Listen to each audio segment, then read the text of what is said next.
ഞാൻ ആൻറ്റിയുടെ വീട്ടിലായിരുന്നു. അവിടെ വെച്ചാണ് അവർ രണ്ടാളും കൂടി എനിക്ക് ഈ ഭൂമിയിലെ സ്വർഗം കാണിച്ചു തന്നത്. എനിക്കിന്ന് പ്രായം 22 വയസ്സ്. സിവിൽ എഞ്ചിനീയറിംഗ് ഡിപ്ലോമ പോളിൽ നിന്ന് പാസ്സായി വീട്ടിലിരിക്കാൻ തുടങ്ങിയിട്ട് 2 മാസമായിരിക്കുന്നു. ഇതുവരെ ജോലിയൊന്നും ശരിയായിട്ടില്ല. വീട്ടിലെ സ്ഥിതികൾ അത്ര എളുപ്പമല്ല. പണത്തിൻ്റെ ബുദ്ധിമുട്ടുകൾ നിറയുണ്ട്. എന്ത് ചെയ്യുമെന്നറിയാതെ ആകെ വിഷമിച്ചിരിക്കുകയാണ് ഞാൻ. ആ സമയത്താണ് അമ്മയുടെ അകന്ന ബന്ധത്തിലുള്ള ഒരു കുഞ്ഞമ്മ വീട്ടിൽ വരുന്നത്. ചായ കുടിച്ചുകൊണ്ട് കുഞ്ഞമ്മ പറയുന്നത് ഞാനും കേട്ടു. വിജയേ, ഇവൻ പഠിപ്പൊക്കെ കഴിഞ്ഞില്ലേ, വലിയ ചെക്കനായി, കണ്ടില്ലേ ആരുടെ പൊക്കത്തിൽ വലിയ കട്ടിനീശൊക്കെ വന്നു. എന്ത് പറഞ്ഞിട്ട് എന്താ കുഞ്ഞമ്മേ, അവരുടെ ജോലി ഇതുവരെ ആയില്ല. ഇവിടുത്തെ കാര്യമൊക്കെ അറിയാലോ. അമ്മയുടെ വിഷമം ആ വാക്കുകളിൽ നിറഞ്ഞു നിന്നു. ഞാൻ പതിയെ മുറ്റത്തേക്ക് ഇറങ്ങി. മഴ ചാറ്റിലേറ്റ് നനഞ്ഞ മണ്ണിൽ നഗ്നപാദം പതിഞ്ഞപ്പോൾ എന്തെന്നില്ലാത്തൊരു നിർവൃതി, ഒരു തണുപ്പ് കാലിലൂടെ നെഞ്ചിലേക്ക് പടർന്നു. കുറച്ചു നേരം അങ്ങനെ അവിടെ നിന്ന് കുഞ്ഞമ്മ പറഞ്ഞു കേട്ടു. എടി, ഞാൻ വേണേൽ കവിതയോടൊന്ന് പറഞ്ഞാലോ ഇവൻ്റെ കാര്യം. അനീഷ് ഗൾഫിൽ എന്തെങ്കിലും ഒരു ജോലി ഇവന് ശരിയാക്കട്ടെ. തിരക്കേടിൽ ശമ്പളവും കിട്ടുമായിരിക്കും. അമ്മയുടെ മുഖം തെളിയുന്നത് കണ്ട് കുഞ്ഞമ്മ പോകാൻ ഇറങ്ങുമ്പോൾ അമ്മ വഴി വരെ കൊണ്ടുവിട്ടു. എന്തായാലും കവിതയ്ക്ക് തന്നെ വലിയ കാര്യമല്ലേ. അതുകൊണ്ട് അവൾ അനീഷിനോട് പറഞ്ഞ് ജോലി ശരിയാക്കിക്കോളും എന്നാണ് കുഞ്ഞമ്മ പറയുന്നത്. വഴിയിൽ നിന്നും മടങ്ങി വന്ന അമ്മയുടെ വാക്കുകളിൽ നിറയെ ഒരു പുതിയ പ്രതീക്ഷ. അത് കേട്ടപ്പോൾ എനിക്കും വൈകിട്ട് ഏതോ ഒരു നോവലും വായിച്ചിരിക്കുമ്പോഴാണ് മൊബൈൽ അടിക്കുന്നത്. കുഞ്ഞമ്മ ആയിരിക്കും. നീ നോക്കിയും. അമ്മയുടെ മനസ്സിൽ എൻ്റെ ജോലിക്കാരി മാത്രമേ ഉള്ളൂ എന്ന് എനിക്ക് മനസ്സിലായി. മനു, അമ്മ എന്തിയടാ, ഇവിടെ ഉണ്ട്, കൊടുക്കാം. കുഞ്ഞമ്മ തന്നെ എന്നും പറഞ്ഞ് മൊബൈൽ അമ്മയ്ക്ക് കൊടുത്തു. ഞാൻ എന്താണെന്നറിയാൻ ആകാംക്ഷ കൂടി വന്നു. എങ്ങനെയും അവരുടെ വർത്തമാനം ഒന്ന് കേൾക്കാൻ കഴിഞ്ഞിരുന്നെങ്കിൽ എന്നായിരുന്നു മനസ്സ് നിറയും. ഫോൺ അമ്മ കട്ട് ചെയ്തത് ഞാൻ ചോദിച്ചു. എന്താ അമ്മേ കുഞ്ഞമ്മ പറയുന്നേ? എൻ്റെ ജോലിക്കാരും കൗതിച്ചോട് പറഞ്ഞു. കുഞ്ഞമ്മ കൗതിയോട് പറഞ്ഞടാ. എന്നിട്ട് കൗതിക്ക് എന്തോ പരീക്ഷയാണെന്ന് അന്ന് വന്നപ്പോൾ പറഞ്ഞിരുന്നില്ലേ. അപ്പോൾ അവരുടെ ഇൻ്റർനെറ്റ് ഷോപ്പ് നോക്കാൻ ചേച്ചിക്ക് വേറെ ആളില്ല, എന്നോട് നിൽക്കാവോ എന്ന് ചോദിച്ചു. ഞാനും അമ്മേ, അതല്ലാലോ ഞാൻ പഠിച്ചേ. അതൊന്നും എനിക്കറിയില്ല. എനിക്കൊന്നും മനസ്സിലാകാനുണ്ടായിരുന്നില്ല. അമ്മയ്ക്കത് മനസ്സിലായി. അതൊന്നും എനിക്കറിയില്ല. അവൾ പറയുന്നേ, നീ ഒരു വർഷം അവളുടെ ഷോപ്പിൽ നിൽക്കുകയാണെങ്കിൽ അനീഷിനോട് പറഞ്ഞു ഒരു നല്ല ജോലി ഗൾഫിൽ ശരിയാക്കി തരാമെന്നാ. അമ്മ ഒന്ന് നിർത്തി എന്നെ നോക്കി. എന്നിട്ട് പറഞ്ഞു അവരുടെ വീട്ടിൽ താമസിക്കുകയും ചെയ്യാമെന്ന്. എന്താ വേണ്ടതെന്ന് അറിയാതെ ഞാൻ പകുതി നിൽക്കുന്നു കണ്ടിട്ടായിരിക്കും. അമ്മ പറഞ്ഞു, നിനക്കതിന് കവിതയെ വലിയ ഇഷ്ടമാണല്ലോ. അവൾക്കും അങ്ങനെ തന്നെ. പിന്നെന്താ. ഞാനൊന്നും മിണ്ടിയില്ല. എന്താ വേണ്ടതെന്ന് അറിയില്ല. ഒരു ജോലിയാണ് ഇപ്പോൾ അത്യാവശ്യം. എന്തെങ്കിൽ ഇത് മാത്രമല്ല, ഒരു വർഷം കഴിഞ്ഞ് ഗൾഫിലേക്ക് അനീഷിട്ട് കൊണ്ടുപോവുകയും ചെയ്യും. നിനക്ക് ഇഷ്ടമെങ്കിൽ പോകണ്ട. അമ്മയുടെ ശബ്ദം എന്നെ ചിന്തകളിൽ നിന്ന് ഉണർത്തി. വേറെ എന്താ ചെയ്യുക അമ്മേ? അറിയില്ല. നിനക്ക് എന്താണ് നല്ലതെന്ന് തോന്നണേ, അത് ചെയ്യടാ. ഒന്ന് മൂളിക്കൊണ്ട് ഞാൻ പുറത്തേക്ക് ഇറങ്ങി. ആകാശത്ത് നല്ല ഇരുട്ട്. ചീവീട് കരയുന്നത് കേൾക്കാം പറമ്പിൽ നിന്നും. എന്നാൽ പിന്നെ പോയാലോ. ഗൾഫ് ജോലി മുന്നിൽ നിന്ന് വിളിക്കുന്നുണ്ട്. കുറച്ചു നേരം കൂടി എടുത്ത് ഒരു തീരുമാനത്തിലെത്താൻ. ഇതിന് മാത്രം ആലോചിക്കാൻ ഒന്നുമില്ലായിരുന്നു എന്ന് അപ്പോഴാണ് മനസ്സിലായത്. ശരി, പോയേക്കാം മമ്മി. കുറച്ച് എൻ്റെ വാക്കുകൾ കേട്ട് അമ്മയ്ക്ക് സന്തോഷമായി കാണണം എന്ന് അപ്പോൾ തന്നെ കുഞ്ഞമ്മയെ ഫോൺ വിളിക്കാൻ തുടങ്ങി. കണ്ടപ്പോൾ മനസ്സിലായി. ഞാൻ പുതിയ മുറിയിലേക്ക് നടന്നു. കുറച്ച് കഴിഞ്ഞപ്പോൾ കവിതച്ച് വിളിച്ചു. അമ്മ എനിക്ക് ഫോൺ തന്നു. ഒന്ന് സുഖാണോടാ? മൃതലക്കൽ കവിതച്ച് കുറച്ച് സമയം വിശേഷങ്ങൾ പങ്കുവെച്ച് ഫോൺ അമ്മയ്ക്ക് കൊടുത്തു. അമ്മ മിണ്ടുന്നത് നോക്കി അവിടെ നിന്നു. എന്നോട് അടുത്ത ആഴ്ച തന്നെ ചെല്ലാൻ ഫോൺ കട്ട് ചെയ്ത് അമ്മ പറഞ്ഞു. ശരി, പോകാം. അടുത്ത ആഴ്ച തന്നെ പോകാം. 3000 രൂപ ശമ്പളം തരുമെന്ന്. അവരുടെ വീട്ടിൽ താമസിക്കാം. നീ അവിടെ പോയിട്ടുള്ളതല്ലേടാ? അനീഷിൻ്റെ അച്ഛൻ. അമ്മ ഒക്കെ നിന്നെ അറിയുമല്ലോ. അമ്മ എന്തൊക്കെയാ പറയുന്നുണ്ടായിരുന്നു. ഉറങ്ങാൻ കിടക്കുമ്പോഴും ഞാൻ ഓർത്തത് എൻ്റെ ഗൾഫിലെ ജോലിയെ പറ്റിയായിരുന്നു. പിന്നെ കവിതേച്ചി എന്നും എന്നോട് ഒരു അടുപ്പ് കൂടുതൽ കാണിച്ചിരുന്നു. അതുകൊണ്ട് എനിക്കും അവിടെ പോകാൻ താല്പര്യമായത്. ഇപ്പോൾ ചേച്ചിക്ക് 38 വയസ്സായി കാണും. എന്നെ അനിയനെ പോലെയും. അതുകൊണ്ടാണല്ലോ ഇപ്പോൾ എന്നെ സഹായിക്കാൻ ചേച്ചിക്ക് തോന്നിയത്. പതിയെ ഒരു നല്ല നാളെയിലേക്ക് ഞാൻ മയങ്ങി വന്നു. ഒരാഴ്ച എത്ര പെട്ടെന്നാണ് കടന്നുപോയത്. കവിതേച്ചിയുടെ വീട്ടിലേക്കുള്ള ബസ്സിൽ ഇരുന്ന് ഞാൻ ആലോചിച്ചു. എൻ്റെ ഗ്രാമത്തിൽ നിന്നും ഏകദേശം ഒരു 100 കിലോമീറ്റർ പോകണം ചേച്ചിയുടെ വീട്ടിൽ നിന്നിരുന്ന പട്ടണത്തിലേക്ക്. അവിടെ എത്തിയപ്പോഴും മനസ്സിലായി ചൂട് എന്താണെന്ന്. ഞാൻ ആദ്യം വിചാരിച്ച് ഒട്ടിയൊരു പരുവമായി. ബസ് സ്റ്റാൻഡിൽ നിന്നും നടക്കാനുള്ള ദൂരമേ ഉള്ളൂ വീട്ടിലേക്ക്. ബാഗും തുന്നിത്തിരക്കിനിടയിലൂടെ നടക്കുമ്പോൾ പഴയ പട്ടണം പുതിയനെ നോക്കുന്നതായി തോന്നി. എങ്ങും അപരിചിതത്വം. ഒന്നും പേടിക്കേണ്ട. അപരിചിതത്വം ഒരു ആശ്വാസമായി ആദ്യമായി തോന്നി. വീടിൻ്റെ ഗേറ്റ് തുറക്കുമ്പോൾ അകത്തു നിന്നും ചേച്ചി എന്നെ കണ്ടിരിക്കുന്നു. ചേച്ചി അപ്പോഴേക്കും ബാഗ് എൻ്റെ കയ്യിൽ നിന്ന് മേടിച്ചു. മനു, നീ ആകെ കറുത്തു പോയാലോടാ, ഇത് എന്നാ പറ്റി? അവൻ എത്രയും ദൂരം ബസ്സിൽ വന്നല്ലേ മോളെ, അതുകൊണ്ട് ക്ഷീണമായി കാണും, അനീഷേട്ടൻ്റെ അമ്മ പറഞ്ഞു. അകത്ത് സിറ്റിയിലിരുന്ന് ഞാൻ ക്ഷീണിച്ചു ചിരിച്ചു. നല്ല ചൂടാണല്ലേ ഇവിടെ. മോളെ കുടിക്കാൻ നടത്തി ജ്യൂസ് എടുത്ത് കൊടുക്കും മോനെ. അമ്മ അങ്ങനെയാണ് എന്ന് പണ്ട് എപ്പോഴും ഇവിടെ വന്നപ്പോൾ അറിഞ്ഞതാണ്. സ്നേഹിക്കാനും അത് പ്രകടിപ്പിക്കാനും ഒന്നും ഒരു പഞ്ഞമില്ല. അങ്ങനെ ആൻറ്റി ഒന്ന് ജ്യൂസ് കുടിച്ച് വിശേഷങ്ങൾ പറഞ്ഞിരുന്നു. അനുഷേട്ടൻ്റെ അച്ഛൻ പുറത്ത് എവിടെയോ പോയതാണ്. ആൻറ്റി എനിക്കുള്ള മുറി കാണിച്ചു തന്നു. അത്യാവശ്യം വലുപ്പമുള്ളൊരു മുറി. താഴത്തെ നിലയിൽ തന്നെ ഒരു വലിയ കട്ടിൽ, മേശ, അലമാര എല്ലാം ഉണ്ട്. ബാഗ് ഒരു സൈഡിൽ വെച്ച് ഞാൻ കട്ടിൽ മറന്നു കിടന്നു. ഒരു പുതിയ ലോകം ഇവിടെ. എന്നായി എല്ലാം നന്നായി വരട്ടെ. അമ്മയൊന്ന് ഓർത്ത്. പാവം ഇപ്പോൾ ഒറ്റയ്ക്കായി, വേറെ വഴിയില്ലല്ലോ. മനു, ആൻറ്റി കഥയിൽ മുട്ടി. നീ കുളിച്ചോ? ആ ചൂടൊക്കെ മാറി ക്ഷീണം കുറയട്ടെ. ഞാൻ കുളിയൊക്കെ കഴിഞ്ഞ് വന്ന് ഡ്രസ്സ് മാറിയപ്പോഴേക്കും അച്ഛനും നോക്കിയിരുന്നു. കുറച്ചു നേരം ഞങ്ങൾ നാട്ടുകാര്യങ്ങൾ സംസാരിച്ചിരുന്നു.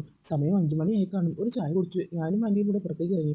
ഉള്ള 2 നില ബിൽഡിംഗ്. അതും അച്ഛൻ്റെ സ്വന്തമാണ്. ഞാനും ആൻറ്റിയും കൂടെ ഒരു വശത്തുള്ള സ്റ്റെപ്പ് വഴി മുകളിലേക്ക് കയറി. ഒരാൾക്ക് കയറാനുള്ള വിധിയേ ഉള്ളൂ. സ്റ്റെയർ കേസിന് ഇടുങ്ങിയിരിക്കുന്നു. അടിയിലെ നിലയിൽ 4 കടമ്പുകളാണ്. മുകളിലൊരു മുറിയിലാണ് നെറ്റ് കഫേ. ആൻറ്റി തന്നെയാണ് അത് നോക്കി നടത്തുന്നത്. ചില്ലിട്ട് മുന്നിൽ വാതിൽ തുറന്ന് ഞാൻ കണ്ടാലും അകത്തേക്ക് കയറി. 4 കമ്പ്യൂട്ടറുണ്ട്. ചെറിയൊരു കൗണ്ടർ മുന്നിൽ ഇടതുവശത്തായി സിറ്റി ഇരിക്കുന്നത്. ആൻറ്റി എന്നെ എല്ലാം കാണിച്ചു തന്നു. ഞങ്ങൾ രണ്ടാളും കുറച്ചു നേരം അവിടെ ഇരുന്നു. വീട്ടിലെ വിശേഷങ്ങൾ പറഞ്ഞു. നാളെ കാലത്ത് മുതൽ ഡ്യൂട്ടി തുടങ്ങാൻ ഞാൻ എല്ലാം മനസ്സിലാക്കി. ഏകദേശം 7 മണിയായപ്പോഴേക്കും കഫേ പൂട്ടി ഞങ്ങൾ വീട്ടിലേക്ക് വന്നു. ഞാൻ TV കണ്ടിരുന്നു. അച്ഛനും അമ്മയും ഉണ്ടായിരുന്നു. റിട്ടയർഡ് സ്കൂൾ ടീച്ചറാണ് രണ്ടാളും. എന്നും വൈകിട്ട് അന്വേഷിച്ചിട്ട് ഗൾഫിൽ നിന്ന് വീട്ടിലേക്ക് വിളിക്കും. അന്ന് എന്നോടും വേണ്ടി എനിക്ക് അവരുടെ കല്യാണത്തിൽ കണ്ട പരിചയമേ ഉള്ള ആളെ പരിക്കാൻ എന്ന് അന്നേ തോന്നി. തിരിച്ച് ഫോർമലായി സംസാരിക്കുന്ന സ്വഭാവം. അടുത്ത ലീവിന് വരാൻ ഒരു വർഷം കഴിയുമെന്ന് ചോദിച്ചപ്പോൾ പറഞ്ഞു എൻ്റെ ജോലിക്കാരൊന്നും ചോദിച്ചില്ല. അതൊക്കെ ആനി പറഞ്ഞിട്ടുണ്ടാകുമല്ലോ. അതുമല്ല എനിക്കൊരു ശമ്പളം ചോദിക്കാൻ. എല്ലാവരും ഒന്നിച്ചിരുന്ന് അത്താഴം കഴിച്ചു. നല്ല സ്വാദുള്ള ഭക്ഷണം. അമ്മയുടെ കൈപ്പുണ്യം അച്ഛൻ ഒരു ഭക്ഷണപ്രിയ തന്നെ എന്നെനിക്ക് മനസ്സിലായി. അമ്മയ്ക്ക് എല്ലാം നന്നായി ഉണ്ടാക്കാനും ഇഷ്ടമാണ്. എനിക്കെന്തായാലും കോളേജ് ചെന്ന് മനസ്സിലായി. വരന്തറയെ കഴിച്ച് ഞാൻ കൈ കഴുകി സെറ്റ് ചെയ്ത് വന്നിരുന്നു. ടി വിയിൽ എന്തെല്ലോ പരിപാടികൾ. അടുക്കളയിലെ പണികളെല്ലാം തീർത്ത് അമ്മയും ആൻറ്റിയും കൂടെ കൂടി. ആൻറ്റി എൻ്റെ അടുത്ത് വന്നിരുന്നു. ഞങ്ങൾ വീട്ടിലെയും ബന്ധുക്കളുടെയും കാര്യങ്ങൾ പറഞ്ഞ് സമയം പോയത് അറിഞ്ഞില്ല. ഗുഡ് നൈറ്റ് പറഞ്ഞു അമ്മയും അച്ഛനും കിടക്കാൻ പോയി. ഞാനും ആൻറ്റിയും മാത്രം അവിടെ അങ്ങനെയായിരുന്നു. കുറേ നാൾ കൂടി കണ്ടതുകൊണ്ട് വിശേഷങ്ങൾ പറഞ്ഞ് തീരുന്നുണ്ടായിരുന്നില്ല. സമയം പോയതേ അറിഞ്ഞില്ല. എപ്പോഴാണ് ഞാൻ രണ്ടുപേരും പിരിഞ്ഞത്. പിറ്റേന്ന് കാലത്ത് 7 മണിക്ക് തന്നെ ഞാൻ എഴുന്നേറ്റ് ചായ കുടിച്ച് ഡ്രസ്സ് മാറി നേരെ കഫേയിലേക്ക് പോയി. എൻ്റെ ഡ്യൂട്ടി ആരംഭിച്ചു. കുറച്ച് കഴിഞ്ഞപ്പോൾ ആൻറ്റി വന്നു. മെയിൻ സെർവർ കമ്പ്യൂട്ടറിൽ ആണ് ഞാൻ ഇരിക്കുന്നത്. ചേച്ചി ആൻറ്റി വന്നപ്പോൾ ഞാൻ എഴുന്നേറ്റ് ആ കസേരയ്ക്കടുത്ത് അവിടെ നിന്ന് സ്റ്റൂൾ എടുത്തിരുന്നു. ചുരുണ്ട തലമുടികൾ നല്ല ഉരുണ്ട ശരീരപ്രകൃതിയാണ് ആൻറ്റിക്ക്. അടുത്തിരുന്നപ്പോൾ ആൻറ്റിയുടെ മണം എൻ്റെ മുഖത്തേക്ക് അടിച്ചു കയറി. ആൻറ്റി ഓരോരോ കാര്യങ്ങളും എന്നെ പറഞ്ഞ് മനസ്സിലാക്കി തന്നുകൊണ്ടിരുന്നു. എൻ്റെ മനസ്സിൽ ഒരു മാറ്റം പോലെ എനിക്ക് തോന്നി. ആൻറ്റിയെ തന്നെ ഞാൻ ശ്രദ്ധിച്ച് നോക്കിയിരുന്നു. നല്ല രസമാണ് ആൻറ്റിയുടെ സംസാരമൊക്കെ കേൾക്കാൻ. ഞാൻ എന്നെ തന്നെ മറന്ന് ഏതോ ലോകത്തായിരുന്നു. പെട്ടെന്ന് ഞാൻ ചെയ്യുന്നത് തെറ്റില്ല എന്ന് ഞാൻ ഉണർത്തി. ഇല്ല, ഞാനങ്ങനെ ചിന്തിക്കുന്നത് ശരിയല്ല. എന്നെ ഒരു അനിയനെ പോലെയാണ് ആൻറ്റി കാണുന്നത്. എൻ്റെ മനസ്സിനെ പറഞ്ഞ് മനസ്സിലാക്കാൻ എന്ന പോലെ എന്നോട് തന്നെ അത് ഞാൻ പറഞ്ഞുകൊണ്ടേയിരുന്നു. കുറച്ച് സമയം കഴിഞ്ഞപ്പോൾ ആൻറ്റി വീട്ടിലേക്ക് പോയി. ഞാൻ കഫേയിലെ കാര്യങ്ങളും തനിയെ ചെയ്ത് പഠിക്കാൻ ശ്രമിച്ചു. ഉച്ചയായപ്പോഴേക്കും ഊണ് കഴിക്കാൻ വേണ്ടി വന്നു. എല്ലാവരും ഒന്നിച്ച് ഞാൻ ഭക്ഷണം കഴിക്കുക. അതാണ് ശീലം, നല്ലൊരു ശീലം. ഊണൊക്കെ കഴിച്ച് ഞാൻ സെറ്റ് ചെയ്തിരുന്നു, വിശ്രമിക്കുകയായിരുന്നു. കുറച്ച് സമയത്തിന് ശേഷം കഫേയിലേക്ക് പുറപ്പെട്ടു. പൊതുവെ കസ്റ്റമേഴ്സ് കുറവാണ്. പലപ്പോഴും 1-2 ആളുകൾ വന്നാലായി. ആദ്യ ദിവസമേ എനിക്കത് മനസ്സിലായി. കമ്പ്യൂട്ടർ ഗെയിം കളി, ഇൻ്റർനെറ്റ് ബ്രൗസിംഗ്, ചാറ്റിംഗ്, ഫേസ്ബുക്ക് ഇതൊക്കെയായിരുന്നു എൻ്റെ വിനോദങ്ങൾ. ഒരു 5 മണിയായപ്പോഴേക്കും ഞാൻ വീട്ടിൽ പോയി ചായ കുടിച്ച് വന്നു. കൂടെ ആൻറ്റിയും ആളുകൾ കുറവാണല്ലേടാ, നമുക്ക് എങ്ങനെയെങ്കിലും കൂടുതൽ ആളുകൾ ആകർഷിപ്പിക്കണം. ആൾ കൂടുതൽ വന്നാൽ നിനക്ക് കമ്മീഷൻ തരാടാ, എന്തെങ്കിലും വഴി നീ കണ്ടുപിടിക്കും. ആലോചിച്ചിട്ട് ആൻറ്റി മനസ്സിൽ എന്താ ഇപ്പോൾ വഴിയെന്ന് ഓർത്തുകൊണ്ട് ഞാൻ പറഞ്ഞു, ഈ ടൗണിൽ കുറേ കച്ചറപ്പിള്ളേരുണ്ട് കേട്ടോ, നീ ആരോടും അധികം അടുപ്പത്തൊന്നും പോകണ്ട. ഒരു മുളയിൽ ഞാൻ മറുപടി ഒതുക്കി. നീ ഫുട്ബോളിൽ കല്ലുകൂടിയൊന്നും ഇല്ലല്ലോ അല്ലേ? ആൻറ്റിയുടെ സംശയം. ഇല്ല എന്ന് ഞാൻ. അത് നന്നായി. എൻ്റെ അടുത്ത് വന്ന് നീ ചീത്തയായി കേൾപ്പിക്കലടാ. ഇല്ല ആൻറ്റി, ഞാൻ അങ്ങനെയൊക്കെ ചെയ്യുമ്പോൾ എന്തെങ്കിലും ഞാൻ അറിഞ്ഞാൽ നല്ല അടി തരും കേട്ടോടാ എന്നും പറഞ്ഞ് ആൻറ്റി എനിക്കിട്ടൊരു നുള്ളു തന്നു. തുറയുടെ പുറമശത്ത് ആൻറ്റിയുടെ സ്നേഹം കൊണ്ടല്ലേ എന്ന് എനിക്ക് മനസ്സിലായി. ഞാനൊന്ന് ചിരിച്ചു. ഏകദേശം 7 മണിയോടെ കടയൊക്കെ പൂട്ടി ഞങ്ങൾ വീട്ടിലേക്ക് വന്നു. കുളിയൊക്കെ കഴിഞ്ഞ് ഞാൻ വീണ്ടും സിറ്റിയിൽ വന്നിരുന്നു ടി വി കാണാൻ തുടങ്ങി. കുറച്ച് കഴിഞ്ഞപ്പോൾ ടൗണിൽ നിന്നും അച്ഛൻ വന്നു. അത്താഴം കഴിച്ച് ഞങ്ങളെല്ലാവരും ഓരോരോ നാട്ടുവർത്തനങ്ങൾ പറഞ്ഞിരുന്നു. 10 മണിയപ്പോഴേക്കും അച്ഛൻ്റെ അമ്മയും കിടക്കാൻ പോയി. ഞാനും ആൻറ്റിയും മാത്രം ഹാളിൽ ടി വി കണ്ടിരുന്നു. ടൈം മെഷീൻ എന്ന ഇംഗ്ലീഷ് സിനിമയാണ്. കാലത്തിന് പിന്നിലേക്കും മുന്നിലേക്കും സമയം സെറ്റ് ചെയ്ത് പോകാൻ പറ്റുന്ന ഒരു മെഷീൻ. അതാണ് കഥ. കുറച്ച് കഴിഞ്ഞപ്പോൾ അതിന് ഉറക്കം വരുന്നതെന്ന് പറഞ്ഞ് കിടക്കാൻ പോയി. ഞാൻ ആ സിനിമ തീരും വരെ കണ്ട്. എനിക്ക് നല്ല ഉറക്കം വന്ന് തുടങ്ങിയിരുന്നു. അങ്ങനെ ഒരു മാസം കടന്നുപോയതേ അറിഞ്ഞില്ല. ആദ്യ ശമ്പളം ആൻറ്റിയുടെ കയ്യിൽ നിന്നും മേടിച്ചു.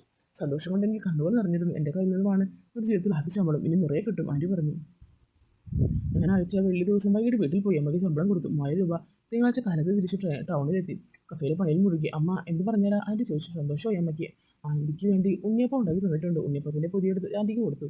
ആൻറ്റിയുടെ മുഖത്ത് നല്ലൊരു ചെയ്ത് കഴിഞ്ഞു. സാധാരണ കുറേ ദിവസങ്ങൾ കടന്നുപോയിക്കൊണ്ടിരുന്നു. അമ്മയും അച്ഛനുമൊക്കെ നല്ല അടുപ്പം വന്നു. വീട്ടിലെ കാര്യങ്ങളും ഞാൻ ശ്രദ്ധിച്ചു തുടങ്ങി. പലചരക്കടയിൽ പോവുക, കാലത്ത് പച്ചക്കറികൾ മേടിക്കുക, അങ്ങനെ എല്ലാ കാര്യങ്ങളും ഞാൻ തന്നെ ഏറ്റെടുത്തു. കഫേയിൽ തന്നെ ഇരുന്ന് മടുക്കുന്ന എനിക്ക് ഒന്ന് ടൗണിൽ ഇറങ്ങാൻ കിട്ടുന്ന അവസരം ആയിരുന്നു ഇവയൊക്കെ. എല്ലാ മാസവും അവസാനം ശമ്പളം മേടിച്ചാൽ വീട്ടിൽ പോകും. അത് വെള്ളിയാഴ്ചയാണ് പോവുക. ശനിയാഴ്ച കഫേ ആൻറ്റി നോക്കും. ഞായർ അവധി. തിങ്കളാഴ്ച കാലത്ത് ഞാൻ തിരിച്ചെത്തും. അങ്ങനെ ഒരു 3 മാസം പെട്ടെന്ന് തന്നെ കടന്നുപോയി. ആൻറ്റി എന്നോടും കൂടുതൽ അടുപ്പം കളിക്കാൻ തുടങ്ങി. അച്ഛനും അമ്മയ്ക്കും എന്നെ വലിയ വിശ്വാസവും അനുശേഷം അച്ഛനുമായി കാണും. അങ്ങനെ ഇരിക്കുമ്പോഴാണ് വീട്ടിൽ ഒരു വേലക്കാരി കൊണ്ടുവരുന്നത്. ഏതോ ഏജൻസി വഴിയാണ് അവർ കിട്ടിയത്. ഒരു 30 വയസ്സ് പ്രായം കാണും. പേര് ബിന്ദു. 2 കുട്ടികളുണ്ട്. ഭർത്താവ് കൂലിപ്പണിയാണ്. നല്ല വെള്ളമുടിയാണ് എന്നൊക്കെ അമ്മ വീട്ടിൽ പറയുന്നത് ഞാനും കേട്ടു. ഞാൻ ബിന്ദുവിനോട് അത്ര അടുപ്പം കാണിച്ചിരുന്നില്ല. എന്തോ ഇനി എല്ലാവരും ശ്രദ്ധിച്ചിരിക്കുമെന്ന പേടിയുണ്ടായിരുന്നു. അങ്ങനെ പക്ഷേ ബിന്ദു വളരെ എളുപ്പം എല്ലാവരോടും അടുത്തു. ഒരു ദിവസം വീടിൻ്റെ ടെറസിൽ വെയിൽ കുറയ്ക്കാൻ ഒരു പച്ച ഷീറ്റ് മേടിച്ചു. ഓപ്പൺ ടെറസിൽ ഫൈബർ ഷീറ്റ് ഇട്ടിട്ടുണ്ടെങ്കിലും സൈഡിൽ കൂടി വെയിലടിച്ച് നല്ല ചൂടാകും. ചേച്ചിയും ആൻറ്റിയും ബിന്ദുവും ഞാനും കൂടെയാണ് ഫൈബർ ഷീറ്റ് ഫ്രെയിമിൽ വള്ളി കൊണ്ട് കെട്ടിപ്പിടിപ്പിക്കുന്നത്. ഞാനൊരു സ്റ്റൂളിൽ കയറുന്ന വള്ളി കിട്ടുകയാണ്.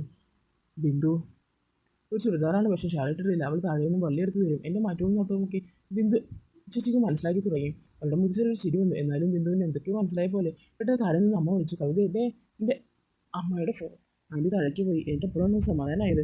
ഞാൻ പതിയെ ബിന്ദുവിനെ നോക്കി. അവളും ഒരു കള്ള ചിരി. ചേച്ചിയും തിരിച്ചുകൊണ്ട് ചോദിച്ചു, നിനക്ക് എത്ര വയസ്സായടാ? വയസ്സോ? അറിഞ്ഞിട്ടിതിനാ? എന്നെ കണ്ടാൽ എത്ര തോന്നും? അതൊക്കെ ഉണ്ട്.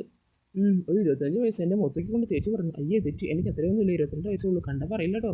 അതെന്താ ചേച്ചി? അതിന് ഞാനൊന്ന് കാണിച്ചില്ലല്ലോ. ഞാനൊന്ന് കിള്ളി. അയ്യടെ കള്ള, നീയാളൊക്കെ ഉള്ളവരെ പാവത്തിനെ പോലെ അഭിനയിക്കായിരുന്നല്ലേ ചേച്ചി? ഞാനൊരു പാവല്ലേ? ചേച്ചിയാണ് ഭയങ്കര. ശരി, എൻ്റെ ഓട്ടം കണ്ടാലും അറിയാം എന്തൊക്കെയാ ചേട്ടൻ നോക്കണേ. എങ്ങനെ നോക്കാണ്ടിരിക്കും? ചേച്ചി ആളൊരു സുന്ദരി തന്നെ. ചേട്ടൻ്റെ ഭാഗ്യം. ചേട്ടനോട് പറഞ്ഞാണടാ, കള്ളോടിയും വലിയ ഒന്നും പറയണ്ട. സാറിന് ചേച്ചി വിഷമിക്കേണ്ട. ഇനി ഞാനില്ല ഇവിടെ. അയ്യോടാ, നീയാണ് എന്നെ നോക്കാൻ പോണേ. ഇനി നിൻ്റെ ചേച്ചി കേൾക്കണ്ട. പിന്നെ ചേച്ചി എങ്ങനെ കേൾക്കാൻ? അപ്പോഴേക്കും ആര് കയറി വന്നു. പിന്നെ ഞങ്ങളൊന്നും മിണ്ടിയില്ല. ഒരാഴ്ച കൂടി കഴിഞ്ഞു. അതിൽ പിന്നെ എനിക്ക് ബിന്ദുവിനും തനിയെ സംസാരിക്കാൻ അവസരം കിട്ടിയതേയില്ല. അപ്പോഴാണ് അച്ഛൻ്റെ അടുത്ത ബന്ധുവിൻ്റെ വീട്ടിൽ കല്യാണം. അന്ന് അച്ഛനും അമ്മയും ആൻറ്റിയും കൂടെ കാലത്ത് തന്നെ പുറപ്പെട്ടു. ഞാനും ബന്ധുവും വീട്ടിൽ. അവർ പോയി കഴിഞ്ഞപ്പോൾ ഞാൻ കഫേ കൂട്ടി വീട്ടിലേക്ക് വന്നു. എന്നെ കണ്ടപ്പോൾ ബിന്ദു ചേച്ചി ഒന്ന് അതിശയിച്ചു. എന്താണ് ഈ സമയത്ത് ഇങ്ങോട്ട്? കട കൂട്ടിയോ? ആരും ഇല്ല ചേച്ചി. ഞാൻ ഒറ്റയ്ക്കിരുന്ന് ബോറടിച്ചു. കുറച്ച് നേരം ഒരു മിണ്ടാലെന്ന് ഓർത്ത് വന്നത്. ഒരു കള്ളച്ചിരിയോട് ഞാൻ പറഞ്ഞു, ചേച്ചിക്ക് ഇഷ്ടമായില്ലേ, ഞാൻ പോവാണ്. അയ്യോടാ, ബോറടിച്ച് വന്നല്ലേ, എന്നാ പോകണ്ട കേട്ടോ എന്നായി ചേച്ചി. ചേച്ചി ഇന്ന് ഒരു മഞ്ഞച്ചുകാരാണ് ഇട്ടിരിക്കുന്നത്, ഇന്ന് ഷാളില്ല, കുടിക്കാൻ കഴിക്കുന്ന ചേച്ചി. എന്തെങ്കിലും തരുന്നു. എന്താ വേണ്ടേ? എന്താ ഉള്ളത്? എല്ലാം ഉണ്ടല്ലോ. പാലുണ്ട് ചേച്ചി. പാലില്ലടാ, തീർന്നു പോയി.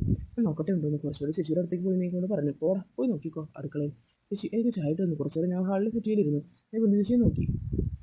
ചേച്ചി എനിക്ക് ഇനിയും വേണം, കൊതി കിടങ്ങാതെ. ഞാൻ പറഞ്ഞു തരാലോ, എന്തേലും വേണേലും ഒരുത്തോടെ കുട്ടാ. അങ്ങനെ അവിടെ വെച്ച് ചേച്ചി എനിക്ക് ആ പാല് തന്നു. തേൻ ഉറന്നൊരു പാല്.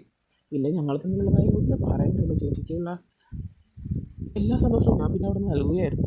അപ്പം ഞാനും എൻ്റെ സുഖങ്ങളൊക്കെ അവിടെ നിന്ന് അനുഭവിക്കുകയായിരുന്നു. അങ്ങനെ അടിച്ചു പൊളിച്ചൊരു കാലം എനിക്ക് അവിടെ കടന്നുപോയി. പിന്നെ വർഷങ്ങൾ പോയതേ അറിഞ്ഞില്ല. ഒരു വർഷം പെട്ടെന്ന് തന്നെ കടന്നുപോയി. അനിഷേട്ടൻ വന്നു. അപ്പം എനിക്ക് നല്ലൊരു ജോലിയും കൊണ്ടായിരുന്നു വന്നത്. പിന്നെ പറയേണ്ടല്ലോ, 2 മാസം കൊണ്ട് തന്നെ ഞാൻ പോയി ഗൾഫിലേക്ക്. അപ്പം ഇത് നമ്മുടെ മോട്ടിവേഷണൽ സ്റ്റോറി നിങ്ങൾക്ക് എല്ലാവർക്കും ഒത്തിരി ഇഷ്ടപ്പെടുമെന്ന് കരുതുന്നു. ഇഷ്ടപ്പെടുവാണെങ്കിൽ ലൈക്ക് ചെയ്യാനും ഷെയർ ചെയ്യാനും സബ്സ്ക്രൈബ് ചെയ്യാനും നിങ്ങൾ മറന്നു പോകില്ലല്ലോ. അപ്പോൾ ഇതിൻ്റെ നല്ല കഥകളുമായി നിങ്ങൾക്കും വിളിക്കും. ഞാൻ ഇനി വരുന്നതായിരിക്കും. അതുവരേക്കും ബൈ ബൈ ഫ്രണ്ട്സ്.